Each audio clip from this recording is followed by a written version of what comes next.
أعوذ بالله من الشيطان الرجيم. بسم الله الرحمن الرحيم.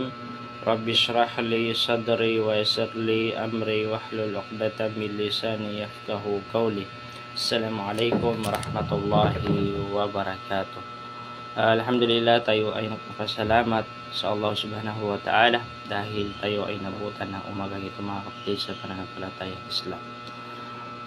Bilang isang mananampalataya ay habang tayo ay nabubuhay dito sa mundo ay wag natin kalimutan, wag tayo mapagod gumawa ng mga gawain na pagsamba sa Allah subhanahu wa ta'ala dahil kung ano man ang ating ginawa dito sa mundo, ito man ay masama o ito man ay mabuti, at makikita po natin yun sa kabilang buhay.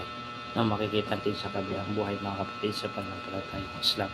Kaya narapat lamang sa isang Muslim ay tayo ay matakot sa Allah subhanahu wa ta'ala ng tunay na pagtatakot. Ang ating tatalakayin ngayon ay yung isang ayah. Sinabi ni Allah subhanahu wa ta'ala sa Quran, a'udhu billahi minash shaitanir rajim, wa man yattaqillaha yaj'al lahu makhraja wa yarzuqhu min haythu la yahtasib wa man yatawakkal 'ala Allahi fahuwa hasbuh. Ayon sa pinakamalapit na kahulugan nito, mga kapatid, sa pananampalatayang Islam. Sabi ni Allah subhanahu wa ta'ala, at sinuman ang may takot sa Allah subhanahu wa ta'ala at kaniyang gagawin para sa kanya ang daang papalabas mula sa hirap, wa yarzuqhu min haythu la yahtasib, at kaniyang ipagkakaloob para sa kanya ang biyaya na kung saan ay hindi niya inaasahan na darating. Wa man yatawakkal 'ala Allahi fahuwa hasbuh. At sinuman ang magbigay at sinuman ang magbigay ng kaniyang tiwala sa Allah subhanahu wa ta'ala. Mga kapatid sa pananampalatayang Islam, subhanallah, katakutan natin ang Allah subhanahu wa ta'ala dahil kapag tayo pala ay natakot sa Allah subhanahu wa ta'ala, na tayo ay bibigyan ni Allah subhanahu wa ta'ala ng solusyon doon sa ating mga problema, para tayo ay makalabas doon o para masolve natin yung ating mga problema, mga kapatid sa pananampalatayang Islam. Halimbawa, kung ikaw ay isang Muslim, kung ikaw ay isang tao na mayroong problema, ay nararapat lamang na ikaw ay lumapit, rapat lamang na humingi ka ng tulong sa Allah subhanahu wa ta'ala, mga kapatid sa pananampalatayang Islam. So para makalabas ka doon sa problema mo ay kailangan ay meron kang takot sa Allah subhanahu wa ta'ala.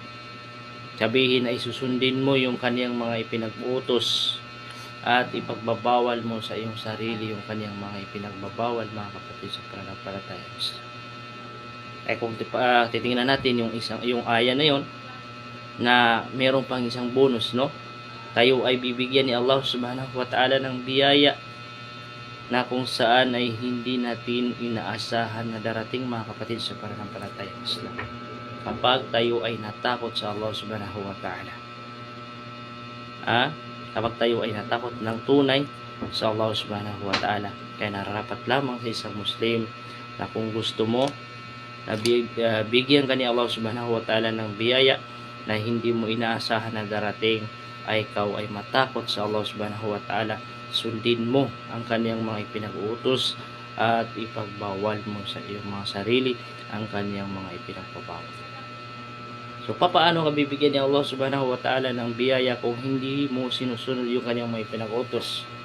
Halimbawa, sinabi niya na magsala kayo ng 5 bisis, pinag-utos niya. Paano ka bibigyan ni Allah subhanahu wa ta'ala ng biyaya ng marami kung hindi mo sinasamba si Allah subhanahu wa ta'ala, mga kapatid sa pananampalatayang Islam?